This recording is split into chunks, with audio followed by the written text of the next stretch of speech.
Hello. Yo, do either of your guys' rooms have like toilet paper? It's an emergency, like there's none left. Do I sit here? Yeah. Okay. I think there's some in the cabinet. Bye.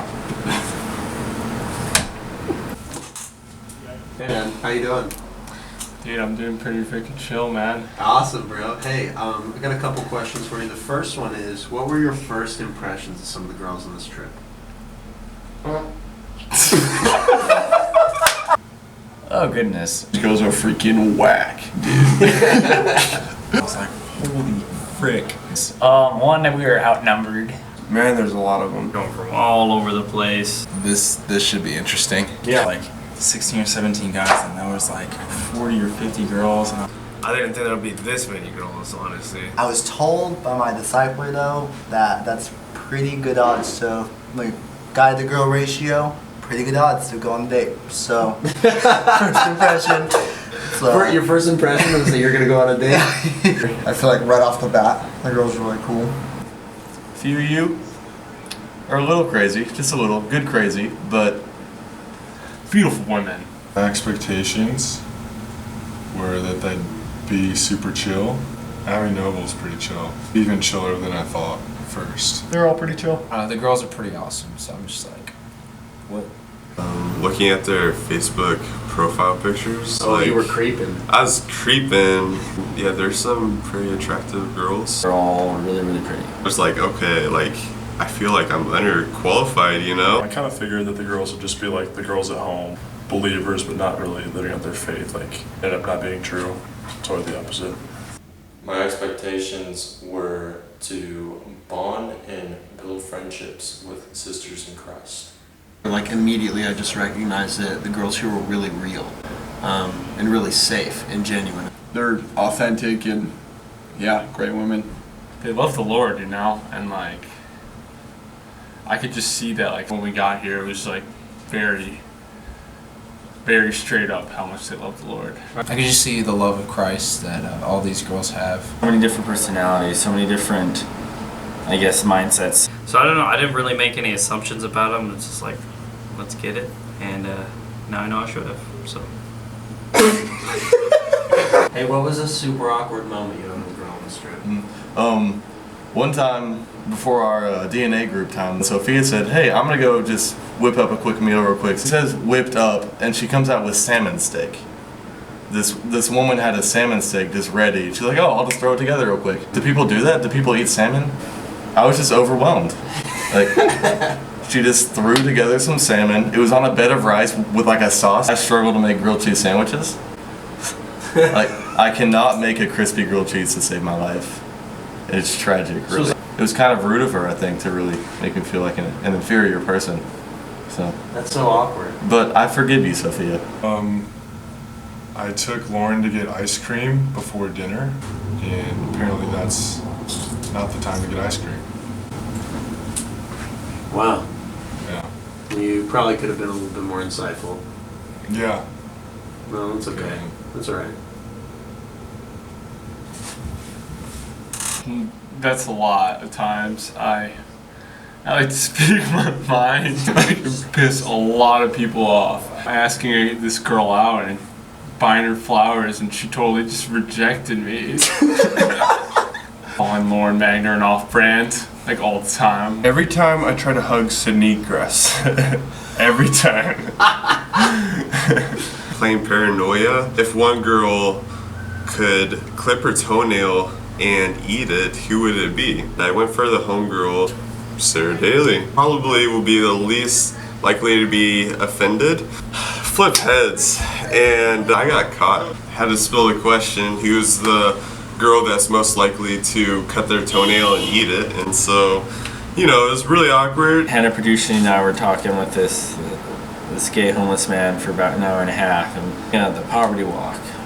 Long story short, towards the end, he asked me if he could ask me like a personal question. He's looking at me, and he's like, do you want to have sex with me tonight? Probably the most awkward thing I've ever been in, but I don't know how Hannah was. It's pretty uncomfortable for me. A little awkward taco. So I'd knock on one of the rooms a lot. Always be looking for Carly. First time I knocked, Jenna Buckley opened up in a towel. And I was like, oh, I had no idea who Jenna was. And I was like, oh gosh, I'm so sorry. And then the next time happened, it was Jenna, again, in a towel.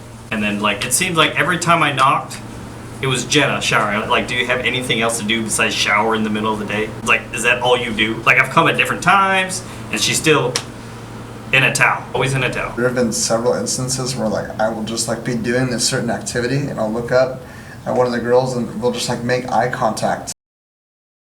And we'll just kind of stare at each other for, like, 10, 15 seconds. And it's just really, really awkward. What's funny is we both acknowledge that it's awkward. I'm like, wow, like, we just stared at each other awkwardly for, like, 20 seconds. Like, it's happened, like, multiple times throughout this trip. It was actually before this trip. I met Zoe to pick up her guitar. I pull up beside her trunk's already open. I get out of my car. She just, like, walks over, like, hands me the guitar. I was like, hi. And she's like, here you go. Bye. We didn't even, like, interact or say, like, hi, I'm Daniel. Here's a guitar. Bye. We're already like 2 weeks into the mission. I thought I had everyone's name down. I was walking down from the rec center, and freaking Allie Johnson was walking the other direction, and we looked at each other, made eye contact. We had no idea what each other's names was. I was like, hi. She was like, oh, hi, how you doing? And then I was like, so, can I have your name again? And she came back to me, she was like, I was just about to say that. I have no idea what your freaking name is. It was really nice getting to meet her after that. Yeah. It's the first couple times, no idea. Talking to the girls in the condo about like my experience at the nursing home, I got told I had an attractive ass. So I was just talking to them about that.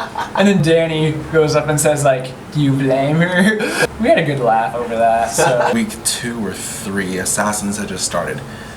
Carrie Stevens, my first target. We were about to go sharing on campus. I took her aside so we can go get our passes, and I assassinated her. She put in the group me that she died like 2 seconds later. Everyone knew it was me. Everyone knew what I did, and I was just like... One of the very first times I ever met Alexis, I was wearing a sleeveless shirt, and she looked at me and she's like, oh my gosh, your armpit hair just jumped out at me. And I looked down and I was like, what? She's like, your armpit hair, it's really long. And I was like, we're gonna get along. So Carly, we were in the tattoo shop, and all of a sudden she started screaming like I was her husband. Started screaming all these things like we were breaking up. Ended up taking off her ring and throwing it at me in the middle of the store. And then she did it about 3 days later again on campus. Every time we played that stupid game, Paranoia, awkward. One specific time, like 3 of us in a row just picked on Carly. And she was so mad. Me and David asked David, who's the girl most likely to have genital herpes? Genital herpes. I'm 16. Says, Carly, flip it. And he flips a coin. And we didn't have to say it all out, and we were super grateful. And then Carly just bugged me and bugged me and bugged me for like 20 minutes. Eventually, I just told her, Carly, David thinks you're most likely to have genital herpes. And no matter how badly you want it to go away, there's no cure for it. None. And she was like upset but like relieved because she thought it would be worse than that. She was like, genital herpes! But she was like, oh, like genital herpes. So just a mix of the two that was pretty funny. Well, there was one moment when I called Mariana, I called her Marina, and I don't know why. Just That's so awkward, Ken. Yeah. That's the most awkward. I did it again. I did it more than once. No. I just felt so bad. No way, Ken. Yeah. What was the time that you felt like Christ was really displayed by one of the girls on the trip? Probably the very first time, like, we went to the nursing homes, just seeing all the girls just like pouring their hearts out, like just being really intentional. Or to go back to the very beginning when we had the staff hunt, we saw this homeless guy on the street, and he had fallen off his wheelchair. Abby Blanchett, the first thing she did was run over there and like try and help him out. I just remember, you know, her having like sympathy for that. You know, she was like in tears. It's really just cool to see like her heart for people like that, because not everyone has that, and it's just that's something that we need to work on, be more sensitive to that. She has that Christ-like sympathy for people. Hannah Eccles, and she got to like share her testimony with me, and like it was so awesome. And she told me how she desired like to let the world know about the gospel. I know like a lot of people have that like desire, but like just the way she like really had such a deep desire like for everybody, like the world, to know Christ and like that world vision. And I just like really respect that. Gotta think of when DK wouldn't get out of bed and we're trying to get to campus, and Carly was being super considerate, looking out for us, called us an Uber, ended up having to cancel the Uber because DK couldn't get out of bed in time. Carly she was a legend. Absolutely. She was really looking out for us. Yeah, during the fight at the women's club, Hannah Matthias, Allie Johnson, and Danny, all three of them were just super adamant about pulling kids out, super loving, like they were willing to put themselves in danger for the protection of others. Emily and Sophia just trying to be like the nurturing kind of mother, even before they got put into those kind of roles of the condo moms, just wanting to help each other. Jenna Buckley, oh my gosh, so much grace in that woman. She got her longboard stolen and it was a lot of money. She actually ran into the lady that stole it. So she went, talked to that lady. She just let the lady have it. She was like, remember me, that like I'm giving this to you and I just want to show you Christ's love through that. I thought that was awesome to hear, and she's an awesome person.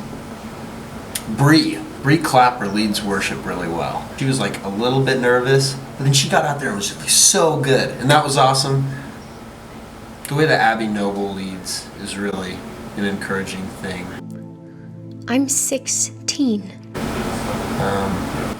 I just think Deidre, with all the stuff she's been having to work through on this trip, the fact that she stays positive and stays involved and makes an effort to like get to know people and try to have those deep conversations. She's always there and always present on this trip, and I think that's really impressive. About 4th of July, when sharing along the beach with Emma Ruth, the conversation we had, it was really fruitful. How we just kind of like fed off each other with talking to the guy. She just kind of got super real with me, asking me what my testimony was, and then later on sharing me what her testimony was. It was really encouraging to see that. That's awesome, dude. I saw Christ just through like how Emily dealt with Norma and like patience and just like being patient with us, like not getting mad, but just like showing grace even when we didn't move or like made her job harder. That was really beautiful to see.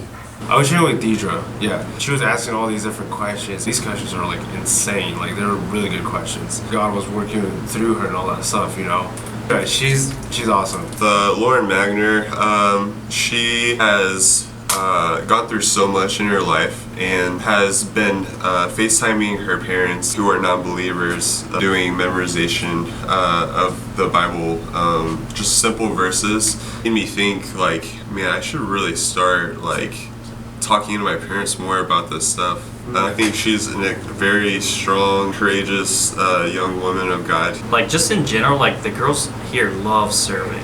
Like I've seen that characteristic displayed in almost all the girls here. I think that all women showed different characteristics of Christ in their own way. Yeah. We love you, girls. We love you, girls. We love you, girls. Te amo a todos ustedes allá. Muy bien. We love you, girls. We love you, girls.